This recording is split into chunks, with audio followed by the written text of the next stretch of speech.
thank you once again for joining me on today's 820 episode. Upcoming is part 3. Part 3 of the core competency for friendship.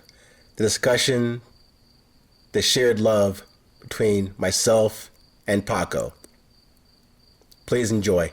Now, unless you've tested yourself, Yes. I don't have no room for you. Thank you.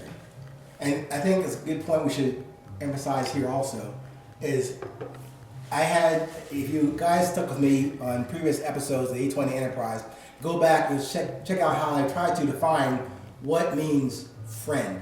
No one's ever really has defined what a friend is. And I said in a couple of podcasts, I said there's some criteria that I said it one time, another episode, I upgraded that to put some parameters around what makes a true friend. And a couple of them were, shared or common background, shared or common trauma, and over a period of time. So those are three of other two criteria that to me justifies calling somebody a friend. I mean, people on YouTube or Twitter, you might have a lot of followers. You cannot call them friends until you have put some structure around who you call a friend. Like for me, call it good or bad, I have probably a good solid 5 friends that say if I call them today, it will be here tomorrow. And Paco was one of those. My other brother, Larry D. in Florida. My brother in Atlanta, Joel. There's a couple more, but the very few, like I say, if I call you and tell you I'm in distress or need something, you'll be there. I'm sorry. Bill Barber in Ohio. I was going to ask about Bill. And Eddie Gomez. And just for context, there's an episode also out there on my list of episodes called Los Cuatro. That was touching on me, Paco, Bill, and Eddie. Those are the 3 friends that no doubt are my friends. He's right. And Bill can be difficult at times. Sorry, Bill, if you're listening to this, bro, but it's the truth. Bill can be difficult at times, but if I pick up the phone tomorrow and say, Bill, I need your help, Bill will be on a plane within 30 minutes. Or driving or on his bike. He will be here. Yeah, he's older than us, so he does have a bike. I don't know if I want him driving from Ohio to Albuquerque on a bike. But he would do it. But he probably would do it. He would do it. Anyway, again, and we're kind of like not rambling. Really, this is No, we are rambling.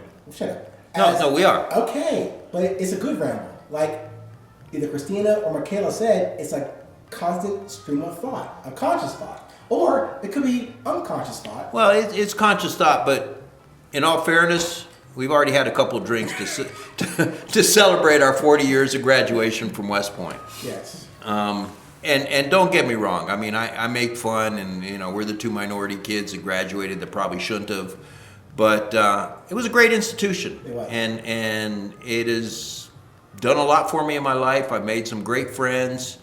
Well, by Ming's definition, they might not be friends. I've met some great people. Yeah, you got to change it, your definition Right. of friends. Yeah.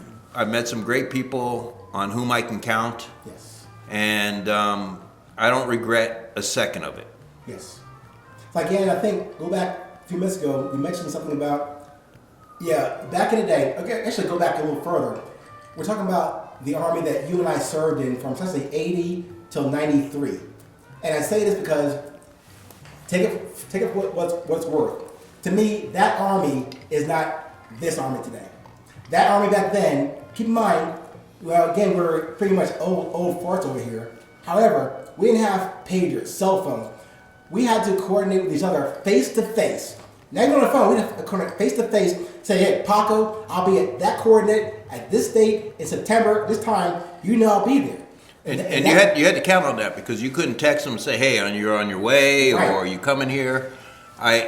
He brings up a good point, right? We'd have these we'd go on exercises and have these plans, and we'd write our plans on what was called Mylar, which is like a clear paper that you put over a map. Or just paper. And you just drew out what you were going to do on it because we didn't have computers. Nope. The TI-55 when we were at West Point had just come out, and all the nerds were like really happy because they could program them. And I was like, okay, I can add 23 plus 35 and hit equal, and it's going to give it to me without thinking. Yeah. That was good enough for me. Yeah. But then again, Ming and I weren't nerds. Right. And nothing against the nerds. We weren't one of them. Right. And I say that because the thing about going through something and either solidifies or embraces that friendship. Again, need more context. You guys out there who are not former military, or even though you guys were in the Army, you might not even know about the Ranger School process.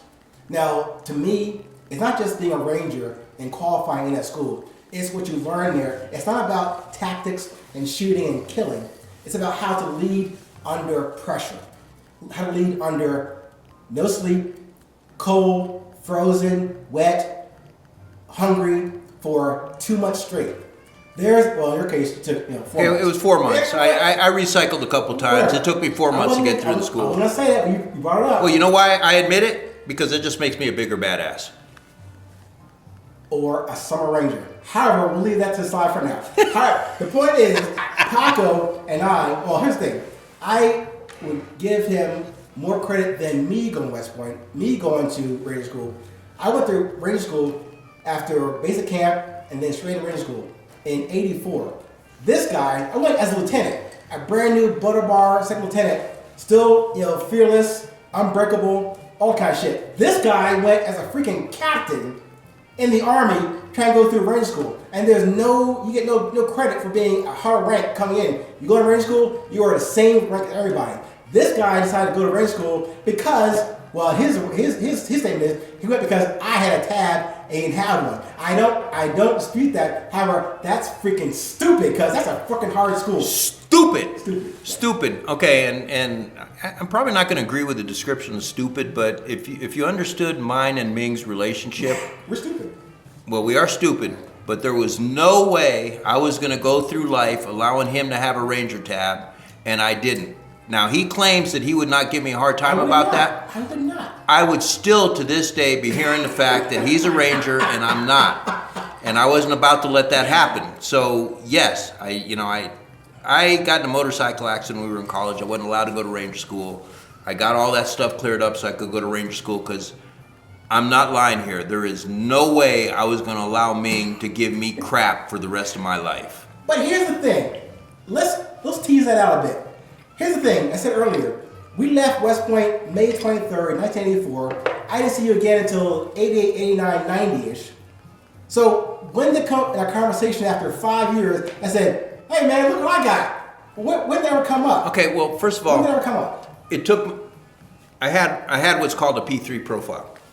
So it took me years to get that lifted so I could go to Ranger School. Yes. Because my intent was to go to Ranger. There's no way I was going to let this asshole get a freaking Ranger tab and not have one. So once they lifted it, I pulled whatever strings I needed to pull, got myself a Ranger slot, and went to Ranger School.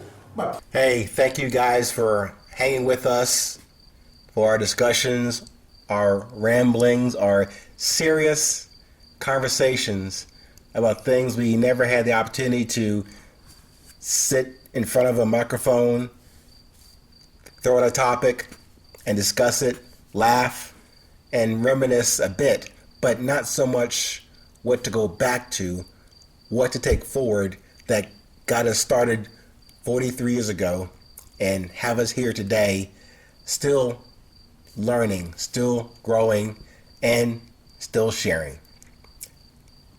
Stand by for part 4. Until then, stay current, stay present. It's always 820.